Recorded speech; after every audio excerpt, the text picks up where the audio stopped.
Welcome back to 100 Days of Nice. The nurturing self talk of the day is I make decisions quickly. The integrity practice was practicing making decisions in the moment while I was trying to balance homeschooling life and my working from home life. The C was complimenting and compassion, and I want to offer this as a compliment to you if it resonates. You are doing a great job facing the ugly head on until you make peace with it or you're able to find the beauty in it. The E, the emotional intelligence, I had a full on breakdown, like tears, sobbing. I was torn, like I had a whole breakdown.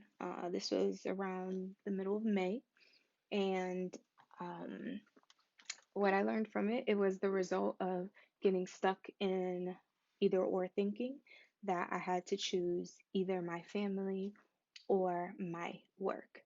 And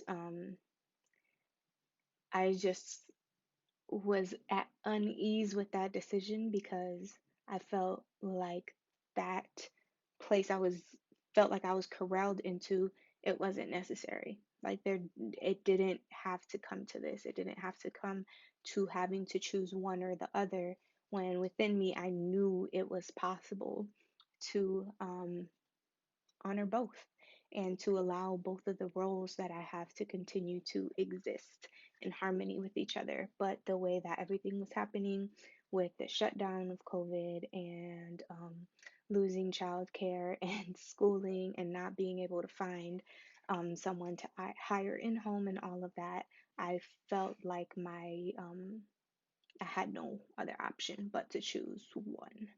And as someone who's very career oriented, that was difficult to make peace with. My breakdown, though, happened because part of the self talk that was helping me stay sane from March or whenever, yeah, around there is when the initial lockdown and social distancing guidelines began to be enforced until May was, man, it's gonna be over by the summer. We gonna be good. Okay, summer is gonna get back to normal. We're all gonna have fun. We're gonna be healthy. We're gonna get to travel again. We're gonna live our life. It's gonna be okay by the summer. It's gonna be over by the summer. That's what I kept on telling my children. It's gonna be over by the summer. They're gonna be able to play on the playgrounds again and do all of this other stuff. Like, we'll be good by summer. I had the realization at that point. I think I like ended up getting a letter from the summer school or something, and they were doing summer school virtually this year. And then, yeah, I think that was like one of the triggers that I was just like, oh shoot, this is not going to be over by the summer.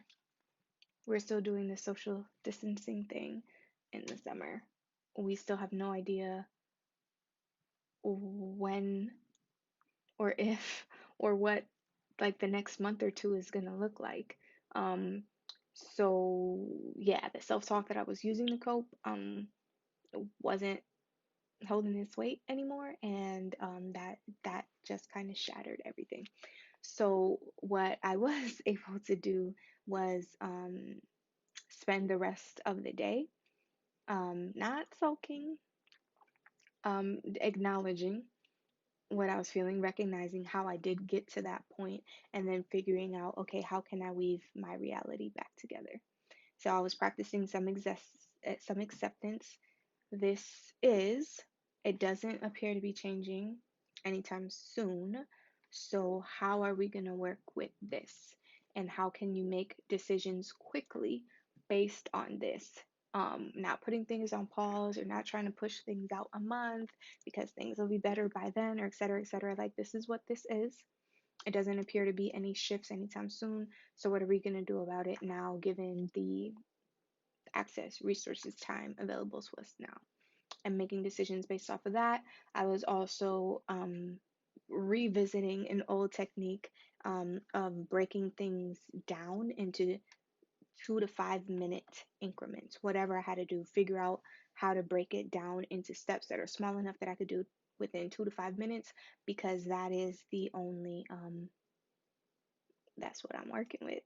I have young children, and even 2 to 5 minutes of focus is difficult to come around unless they're sleeping.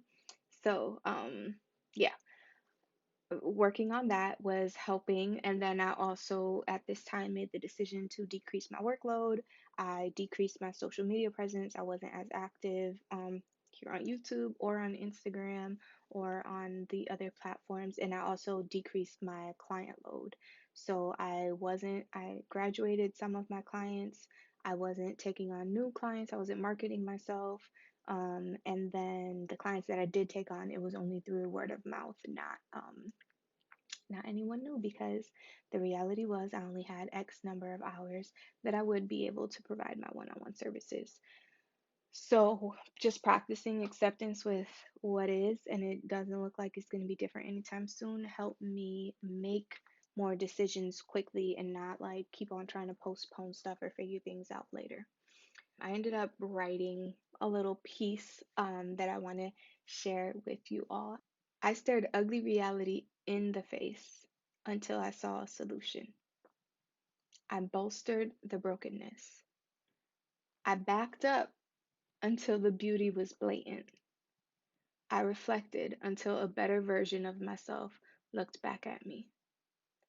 I refused to be defeated by despair.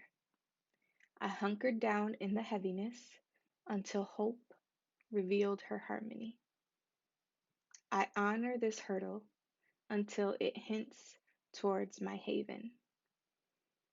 And this was the perspective that I was in, and that helped me shift from a place of acceptance, and not acceptance of defeat, not acceptance of hopelessness, but acceptance of what I have to work with and figuring out how can I make something with what I have? How can I do something with the resources available to me? One more thing that I forgot to add was that poem piece was my example of both and thinking. So the alternative to either or thinking, to all or nothing thinking, is embracing a both and perspective. So I'm gonna see both this and that. So that's kind of was the framework that I used for the piece that I wrote. So I see this ugly reality, and that allows me to see the solution. I am bolstering brokenness. I going going back up from this ugly thing, back up far enough until I can see like how it's actually a part of a bigger, more beautiful picture. Um, I'm gonna look at what's here right now, like this broken, I don't know what to do um, version of me, until I can get in touch with or in tune with that that higher self, that true self, that core self, my Christed self, until that is staring back at me and giving me that guidance about how to move forward. Um, I feel the despair. I will not be defeated by it though. So those are examples of that both and perspective, which is often a very effective antidote to binary, either or, all or nothing thinking. I hope this was helpful. Being nice to yourself so that kindness can easily overflow into others. And I'll see you in the next video.